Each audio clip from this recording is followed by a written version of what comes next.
Ada satu tempat yang kita nggak tahu pernah ada kejadian apa di baliknya. Apalagi tempat itu nggak ada konotasi sama sekali sama alam mistis. Karena bisa didatengin sama semua umur, termasuk anak-anak, buat cari kesenangan. Tempat itu adalah taman hiburan.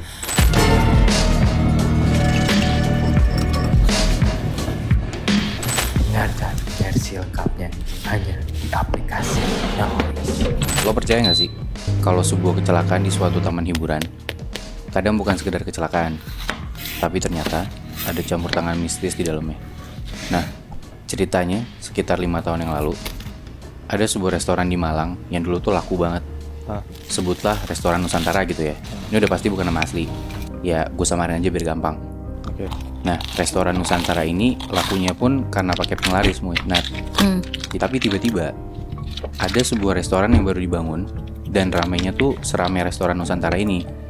Sebutlah nama restoran yang baru tuh restoran keluarga gitu ya. Tapi yang punya restoran Nusantara tuh takut kalau makin lama kayak gini dibiarin, pelanggannya tuh pada kabur dan makin sedikit yang makan di restoran Nusantara.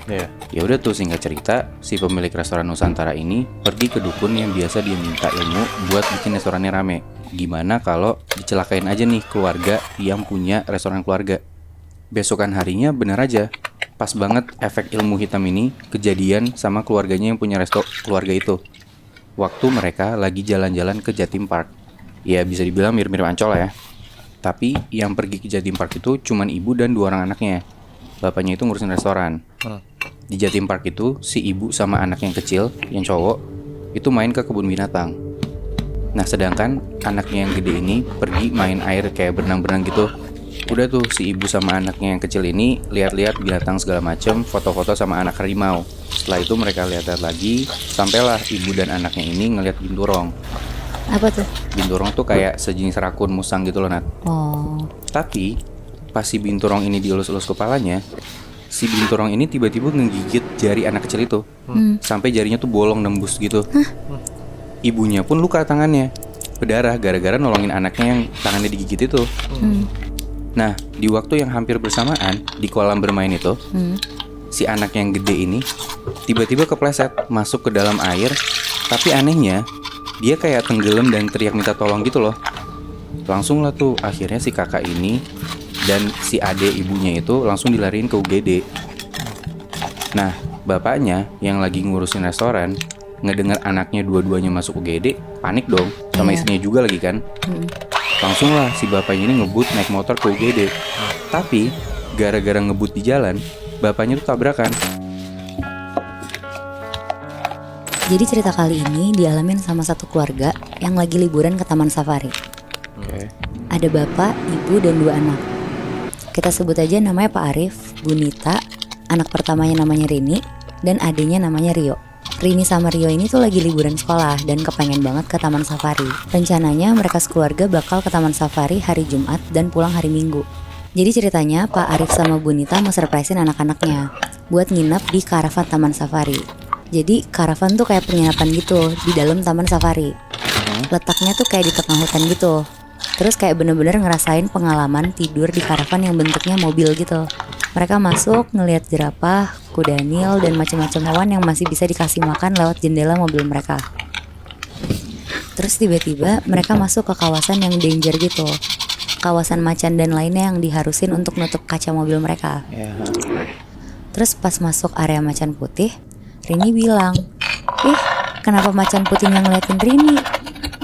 Kenapa macan putihnya ngedekat ke mobil? Papa, mama, macannya marah ke Rini. Di situ mama papanya bahkan Rio pun kaget karena nggak ada macan di sekitar mobil mereka, Moebi. Terus pas mamanya nengok ke belakang ke tempat duduknya Rini, mukanya Rini tuh pucat banget. Akhirnya mereka sekeluarga nyelesain lah trek taman safarinya. Mereka jalan terus sampai ke penginapan mereka. Udah tuh Bu Nita ngasih obat dan lain-lain. Sekitar jam 8 malam Rini udah tidur karena efek obat. Bu Nita sama Pak Arif tuh lagi nonton TV di ruang tamu. Tapi tiba-tiba mereka dengar ada suara orang-orang dari mobil karavan sebelah teriak-teriak, ada macan lepas, hati-hati. Dengar suara itu mereka berdua kaget banget dong. Hal yang pertama dilakuin yang ngecek ke kamar anaknya. Pas dicek, anak-anaknya aman nih, masih pada tidur, bahkan udah pulas. Pak Arif bener-bener ngunci pintu sama mastiin jendela tuh ketutup rapat. Mereka panik banget sebenarnya, tapi mereka juga bisa apa kan selain nunggu matahari terbit.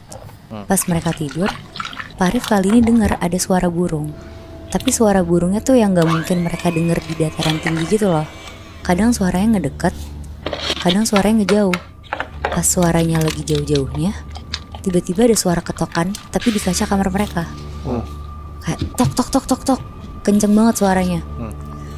Kali ini Bunita dengar, tapi pas mereka ngeliat gak ada siapa-siapa dan gak ada binatang apa-apa.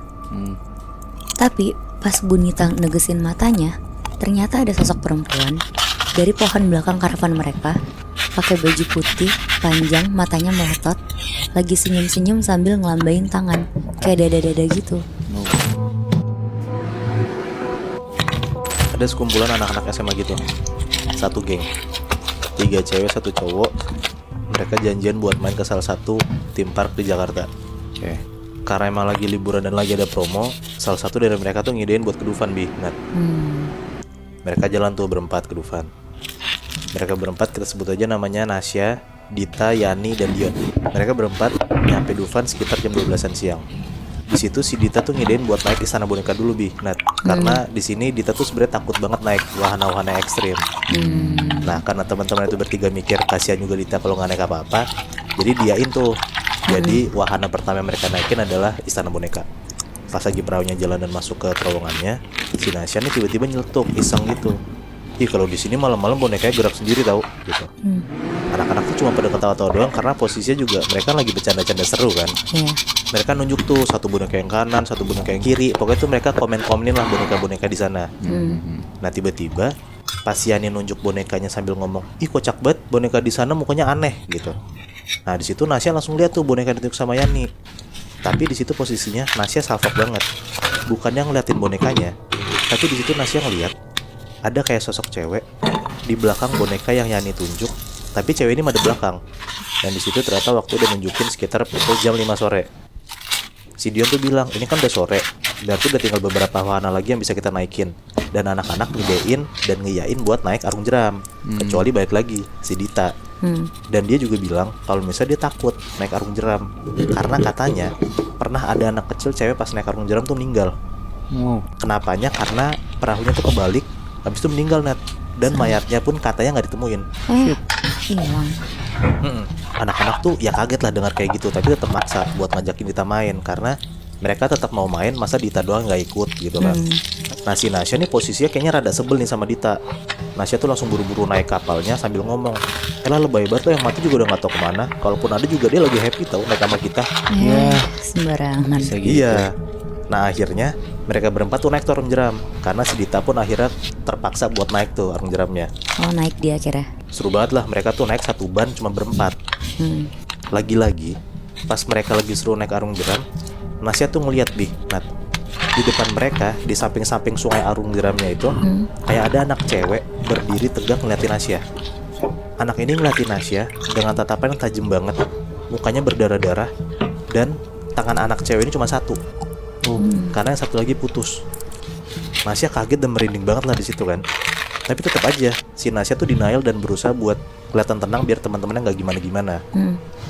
Nah, tiba-tiba pas dia nengok ke belakang ke arah cewek itu, Nasya ngeliat cewek itu langsung terbang ke arah Nasya, dan cewek itu tuh langsung nempelin tangannya ke mata Nasya.